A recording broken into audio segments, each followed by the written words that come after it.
Bismillahirrahmanirrahim. Assalamualaikum warahmatullahi wabarakatuh. Selamat pagi, salam sejahtera untuk semua. Ya, Ananda tercinta kelas 11 SMA Negeri 15 Bandung. Hari ini hari Kamis tanggal 23 dan besok hari Jumat tanggal 24 ada jadwal pembelajaran daring dengan Ibu. Masih ingat nama Ibu siapa? Minggu kemarin kita sudah berkenalan ya. Baik, nama Ibu masih tetap sama, tidak berubah. Namanya Ibu Suina. Nah, Anda kemarin minggu yang lalu sudah banyak menyampaikan video perkenalan dan Ibu mayoritas sudah mengenal Anda. Terima kasih. Hari ini kita akan belajar biogeografi. Gitu. Apa itu biogeografi? Anda minggu yang lalu sudah tahu apa itu biogeografi, tapi kita refresh sebentar ya. Apa itu biogeografi? Baik.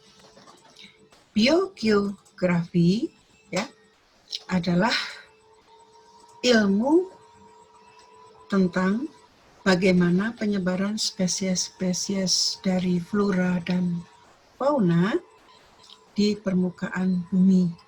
Bumi yang dimaksud adalah tempat tinggal kita yang kewilayahannya ada di Provinsi Jawa Barat, gitu ya. Dan bagaimana penyebaran itu bisa terjadi. Nah, itu adalah makna atau arti dari biogeografi. Jadi Ibu ulang kembali biar tidak lupa Anda ya, bahwa biogeografi atau ilmu biogeografi adalah ilmu tentang bagaimana penyebaran spesies-spesies dari flora dan fauna di permukaan bumi dan bagaimana penyebaran itu bisa terjadi. Baik. Biogeografi KD-nya dalam catatan Anda dan Anda nanti mencatat kalau masih yang belum punya, ada di pengetahuan 3.32 yaitu mengamati karakteristik. Ya. Kemudian prakteknya ada di KD 4.32 mengelompokkan kondisi karakteristik itu. Apa tujuan pembelajarannya? Ya, tujuan pembelajarannya adalah Anda mampu mengamati dan mengelompokkan dengan literasi. Jadi Anda harus rajin baca dan nanti Ibu sarankan setelah kegiatan ini berakhir, maka Anda mencari itu literatur ya dari internet untuk Anda mengisi refleksi KBM dari saat ini ya. Jadi sekali lagi tujuan pembelajarannya adalah mampu mengamati dan mengelompokkan dengan literasi kondisi karakteristik biogeografi di wilayah Jawa Barat. Kenapa Jawa Barat? Tadi kita domisilinya ada di wilayahan Jawa Barat. Baik, apa itu yang dimaksud dengan karakteristik? Menurut Kamus KBBI Online, karakteristik adalah sifat khas ya. Jadi spesies flora dan fauna memiliki sifat khas sesuai dengan perwatakan tertentu. Jadi kalau penyebarannya dia adaptif di wilayah yang sesuai dengan pertumbuhan dan perkembangannya, maka dia akan cepat menyebar di daerah yang dimaksud, gitu. Ya. Sekarang untuk lebih jelasnya, apa saja faktor-faktor yang mempengaruhi sebaran hewan dan tumbuhan atau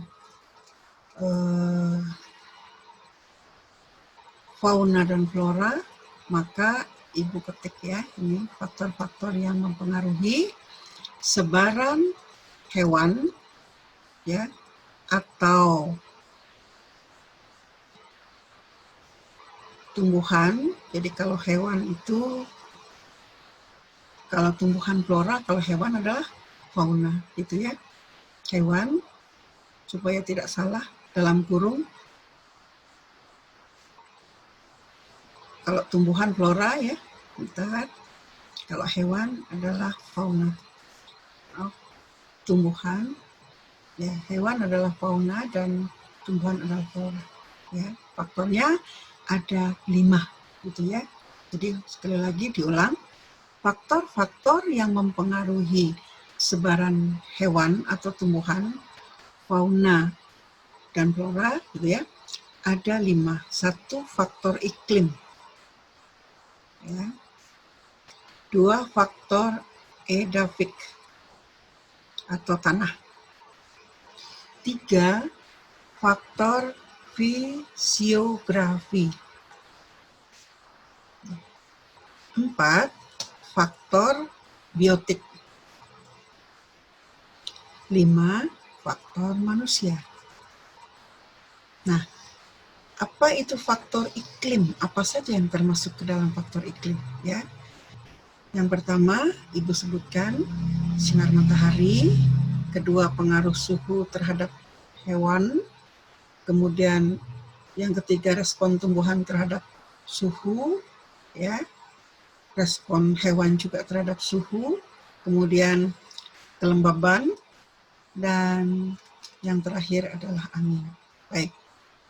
Sekarang yang faktor edafik atau tanah. Itu. Faktor edafik atau tanah itu keberadaan edafik sangat-sangat penting ya bagi tumbuhan dan hewan gitu ya. Khususnya tumbuhan, Ibu beri contoh. Peranannya yang pertama tempat pembenihan tumbuhan. Yang kedua sebagai sumber hara kalau tumbuhan hidup di atas tanah gitu ya. Begitu juga dengan fauna, kalau ada di atas tanah pun dia mendapatkan makanan ya dari habitat yang dia tempati. Kemudian memiliki porositas yang berbeda-beda karena mampu menyerap jatuhnya air hujan jika pada saat musim air hujan. Jadi porositas tanahnya berbeda-beda. Kemudian karakteristik kimianya pada tanah yang subur atau tanah gambut gitu ya akan cenderung asam dan tanah kering akan cenderung basah. Jadi kalau yang subur tidak bermasalah, tapi kalau yang gambut tanahnya akan cenderung asam, sementara tanah kering akan cenderung basah.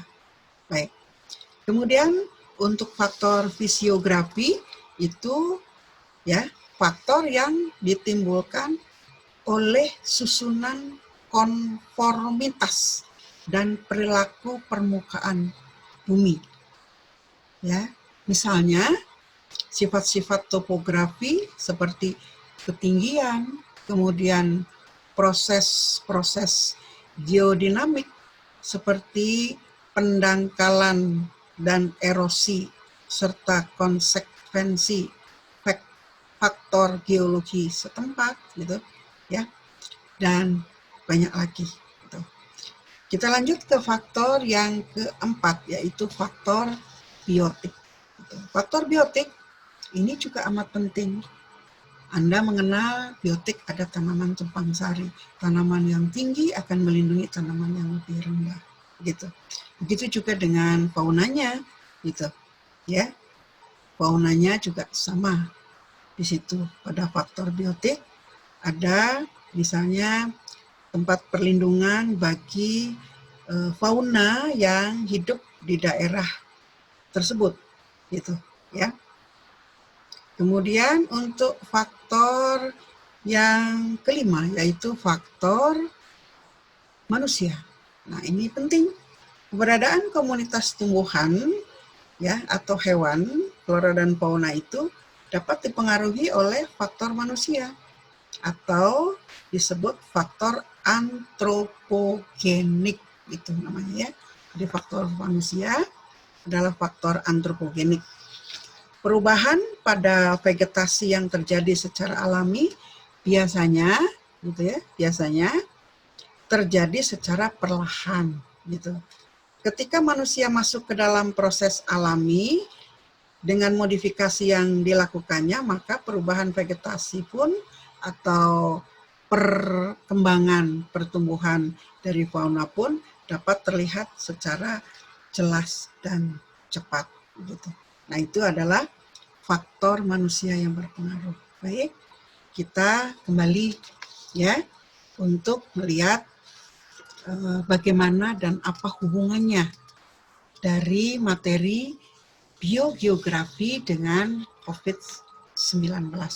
Gitu. Ya. Lihat oleh Anda bahwa di biogeografi ada sifat khas, ya, karakteristik sifat khas flora dan fauna. Ingat, COVID bukan flora, bukan juga fauna. Tetapi yang jelas, COVID-19 adalah makhluk hidup. Apa buktinya makhluk hidup? Karena COVID-19 mampu memiliki ciri fisiologis, yaitu bereproduksi, bertambah banyak. Mana buktinya? Banyak sekali kita manusia yang tertular COVID-19. Gitu. Jadi ada perpindahan dari satu orang ke orang yang lain karena tertular atau terinfeksi virus corona. Ya, itu. Nah, sekarang apa aplikasinya? Aplikasinya ya, kalau itu adalah makhluk hidup dan berkembang biak, maka Anda sebagai manusia yang memiliki peradaban tinggi, kemudian adaptasi tinggi, mempunyai akal, kemudian cara hidupnya juga berbeda dengan fauna dan flora, maka Anda harus bisa beradaptasi cepat. Salah satu di antaranya, adaptasi yang dilakukan adalah jika pandemik COVID-19 sekarang, khususnya di Indonesia itu makin hari makin meningkat, maka adaptasinya adalah bagaimana caranya cepat memutus mata rantai keberadaan COVID-19 gitu. Sehingga dari satu orang ke orang yang lain bisa dicegah.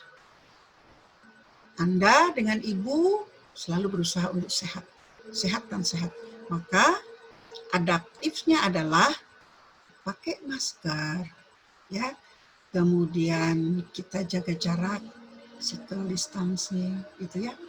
Kemudian kalau kita merasa sebagai orang yang khawatir carriers membawa, maka usahakan kita amankan diri kita untuk juga mengamankan orang lain.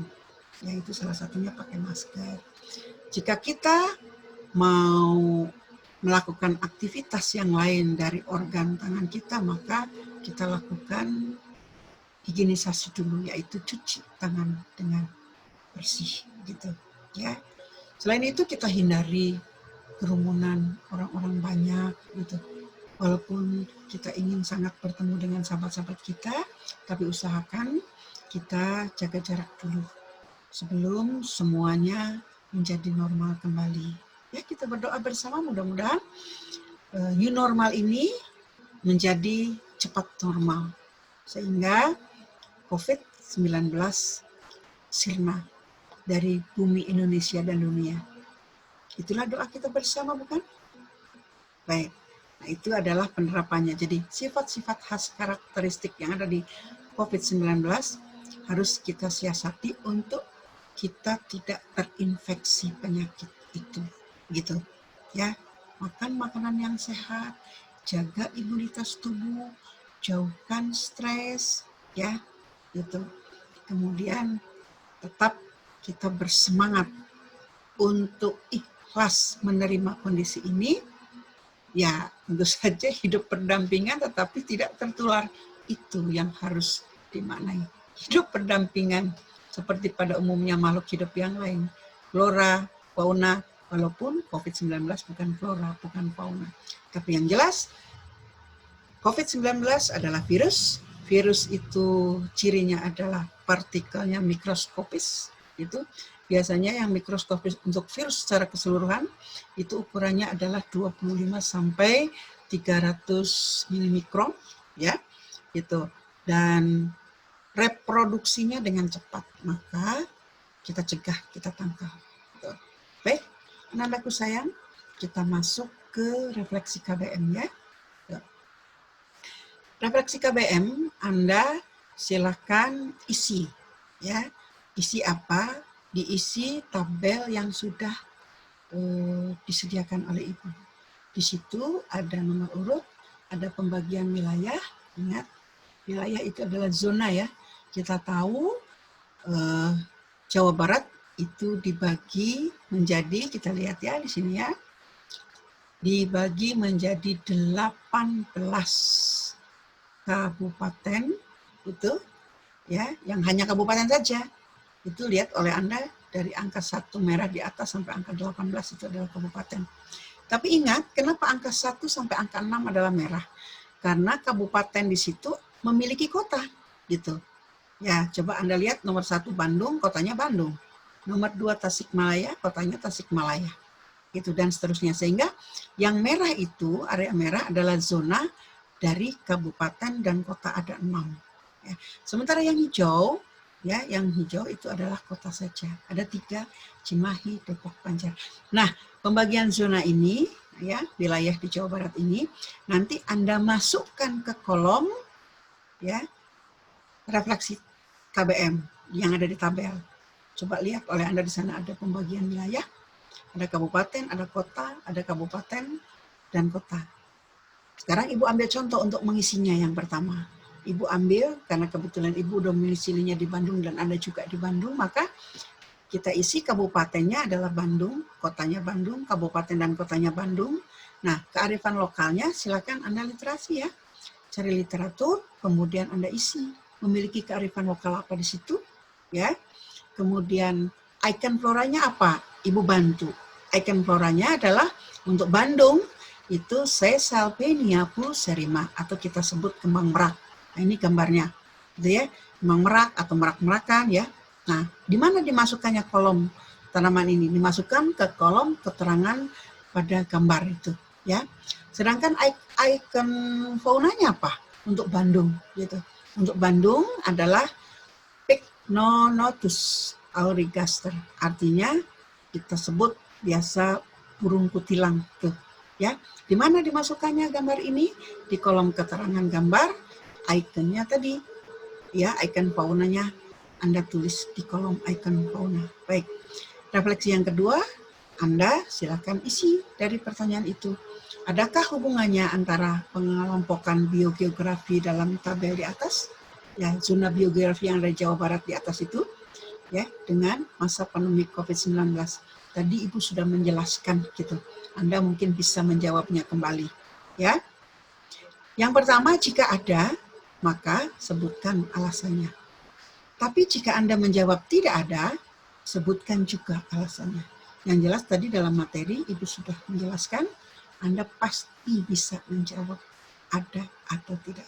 Baik, anak-anakku sayang, jangan lupa jika Anda sudah selesai mengisi tabel tadi, ya, dan menjawab pertanyaan yang mudah tuh, ya, yang sesuai dengan penjelasan Ibu, itu Anda buat dalam bentuk file. Lalu filenya jangan lupa di-upload di link yang sudah Ibu sediakan di bawah ini. Nah, di bawah ini. Oke? Tuh, Ibu tunggu. Itu ya. Ibu tunggu sampai ke pergantian hari. Gitu.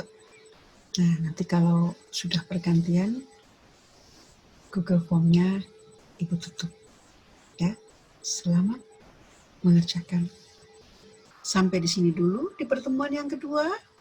Tuh, untuk belajar di hari Kamis dan Jumat. Ya. Ibu akhiri gitu. Ya. Wabillahi taufiq wal hidayah. Wassalamualaikum warahmatullahi wabarakatuh. Jangan lupa pesan Ibu, selalu semangat. Oke. Selalu tersenyum. Selalu sehat. Sehat dan sehat. Semoga kita selalu tetap sehat. Amin. Amin ya rabbal alamin. Sampai jumpa. Terima kasih di pertemuan yang ketiga berikutnya.